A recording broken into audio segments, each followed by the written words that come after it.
If your Babybel was a square, you would not be able to open it. You cannot open it. This is because the path of the hinged lid on a square container is interfering with the top corner of that square block of cheese. You don't have this problem with a circular hinged container, and that's because the arc that the hinged lid follows basically avoids that circular interior volume entirely. Good for you, circular case. The reason that we care about this problem is because we have been designing cases to hold cards, and rectangles are going to be even worse than squares. Even if you like butt it all the way up against the spine, you're still going to bang into that card. The obvious first solution, I think, is moving this seam all the way to the top. Basically completely avoids the problem. The main drawback here, your cards end up fully seated within the container. It requires you to turn it over and dump out all your cards. So we ruled that one out. The next most common solution, you go back to that lower seam line, but you add more width so that you kind of like work around the limitations of that dead space that the arc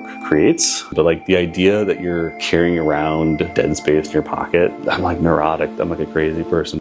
Makes me nuts. This is what I consider a perfect hinged container. There's essentially no dead space, and when you open it, you have full access to the contents inside. And there is a way to achieve this for rectangular objects. So I'll give you a second to think about how to solve that problem, because I do think it's pretty satisfying and simple. And here is a at least small hint.